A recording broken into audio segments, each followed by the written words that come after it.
दोस्तों जय श्री राधे। दोस्तों आज के वीडियो में हम द्रौपदी का वो दृश्य आप लोगों के साथ शेयर कर रहा हूं, जिस दृश्य को देखकर हर व्यक्ति के रंगोटे खड़े हो जाते हैं। उस दृश्य में इंसानियत को इस प्रकार रौंदा था दुर्योधन ने, जिसे देखकर हर व्यक्ति के रंगोटे खड़े हो जाते हैं। दोस्तों बात उस समय की है जब महाराज युधिष्ठिर धृत खेल रहे थे जुआ। और जुआ एक ऐसा खेल है जो सिर्फ इंसान को पतन का रास्ता दिखाता है, पतन की राह पर ले जाता है। जुए का इसके अलावा दूसरा कोई भी मकसद नहीं है। जुए का एक ही मकसद है, इंसान को पतन की राह पर ले जाना। और यही दोस्तों हमारे यहाँ अगर कोई जुआ खेलता है, चलो वो तो मनुष्य है, उसको तो यह मानकर क्षमा किया जा सकता है कि वो एक मनुष्य है। वहां पर धर्मराज युधिष्ठिर ने जुआ खेला, इसको आप क्या कहेंगे? इसीलिए कहा गया है कि विनाश काले विपरीत बुद्धि।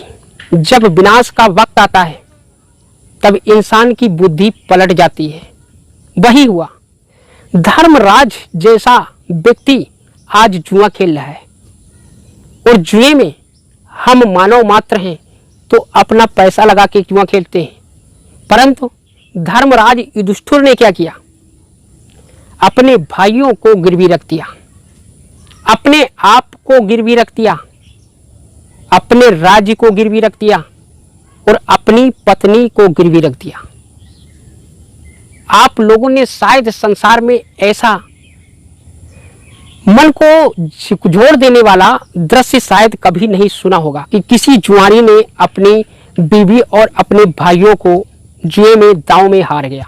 परंतु यह महाभारत में युधिष्ठिर ने ऐसा किया, अपने भाई सहित अपनी पत्नी तक को हार गए।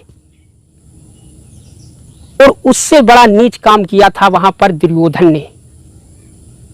दुर्योधन ने अपने भाई दुशासन को भेज करके और द्रौपदी को लाने के लिए कहा।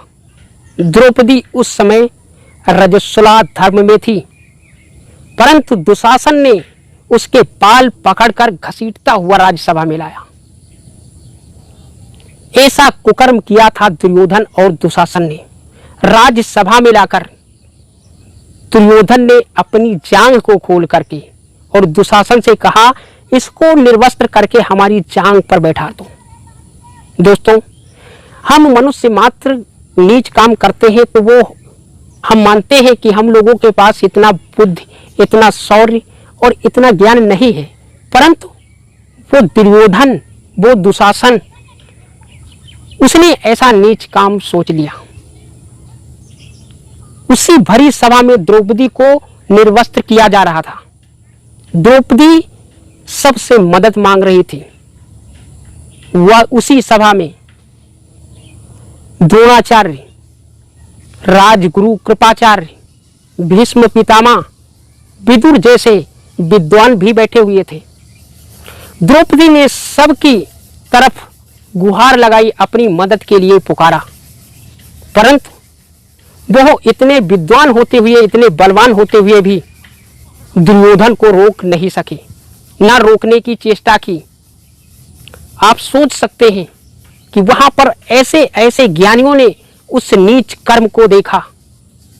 अगर कोई इंसान नीच कर्म करता है तो हम लोग उसे ताने दे देकर जीना मुश्किल कर देते हैं, क्योंकि हम लोग गलती कर सकते हैं, परंतु कृपाचार्य, द्रोणाचार्य, भीष्म पितामह और विदुर जैसे विद्वान, बलवान यह नीच काम को कैसे देख सकते थे? द्रौपदी गुहार लगाती रही, अपनी मदद के लिए पुकारती रही, उसमें से कोई नहीं उठा। दोस्तों जब बुरा वक्त आता है तो ऐसा ही होता है, अपने भी साये साथ छोड़ देते हैं। उस समय द्रौपदी का साथ छोड़ दिया था अपनों ने, जब खुद के अपने पति ने उसे दांव पर लगा दिया। और वह बेचारी जिसके 5 पति हों, एक से एक बलशाली हों, उसकी यह दशा हो सकती है। कोई सोच नहीं सकता, परंतु ये हुआ था। द्रौपदी ने जब सारे प्रयत्न उसके व्यर्थ गए दोस्तों, तब उसने अपनी लाज की मर्यादा को त्याग दिया, हटा दिए साड़ी से अपने हाथ, और हाथ ऊपर करके भगवान श्री कृष्ण द्वारिकाधीश को पुकारती है। दोस्तों, भगवान तभी भक्त के पुकारने से आते हैं जब वो सब कुछ भूल जाए। यही किया था द्रौपदी ने। उसे ये भी सुध नहीं रही कि वो राज्यसभा में खड़ी है, उसके साथ क्या हो रहा था। उसने अपने हाथों को ऊपर किया और भगवान श्री कृष्ण को बुलाया। संसार का हर मोह, हर नाता, उस हर चीज को उसने त्याग दिया उस वक्त जब भगवान श्री कृष्ण को अपने मदद के लिए बुलाया। जब व्यक्ति ऐसे भगवान को बुलाता है, भगवान वो इतने करुणा निधान है, वो दौड़ते हुए तभी आते हैं। द्रौपदी ने जो ही अपनी लाज को त्यागा और भगवान श्री कृष्ण में अपना ध्यान अर्पित कर दिया, ये कहकर कि हे प्रभु, आप ही हमारे अब लाज को बचा सकते हैं। देखिए दोस्तों, उसी समय भगवान श्री कृष्ण दौड़े चले आए, जबकि द्रौपदी रजस्वला थी। शास्त्रों में बताया जाता है जब नारी रजस्वला हो तो वो भगवान की पूजा भी नहीं कर सकती है, कोई शुद्ध कार्य भी नहीं कर सकती है।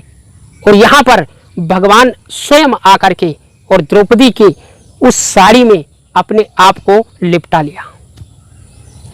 दुशासन जैसा बल वाला बलशाली व्यक्ति ने साड़ी को खींचते खींचते खींचते खींचते वो थक गया, वो हार गया, परंतु वह द्रौपदी को निर्वस्त्र नहीं कर सका।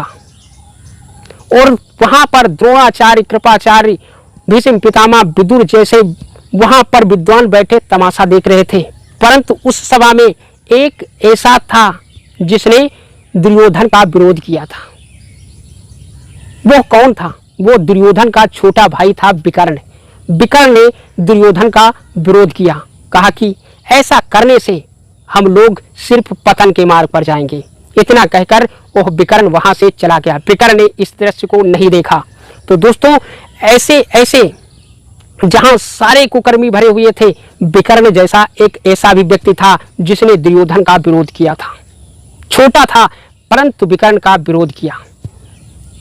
द्रौपदी ने भगवान श्री कृष्ण को पुकारा, भगवान श्री कृष्ण उसके वस्त्र में लिपट गए और दुशासन साड़ी खींचते खींचते खींचते खींचते हार गया। वहीं पर ऐसे ऐसे चमत्कार दिखाए भगवान कृष्ण ने। राज्य टूटने लगा, पृथ्वी हिलने लगी, जिससे कौरवों में हलचल मच गई। दुर्योधन भी घबरा रहा था। तभी दोस्तों धृतराष्ट्र आए। उन्होंने कहा ये क्या हो रहा है। जब उन्हें पता चला तो उसने दुर्योधन को डांटा और यह सब उस वक्त धृतराष्ट्र ने रोका। यही कारण था कि कौरवों का विनाश हो गया। विनाश तो होना है। जिस किसी ने भी नारी का तिरस्कार किया, नारी का अपमान किया, वो चाहे जितना बड़ा ज्ञानी हो, चाहे जितना बड़ा बलशाली हो, उसका विनाश होना निश्चित है। दोस्तों, भगवान को जब भी पुकारना है तो आप उसी तरह से पुकारो जिस तरह से द्रौपदी ने इस संसार की लोक लाज मोह माया को त्याग कर भगवान श्री कृष्ण को अपनी मदद के लिए पुकारा।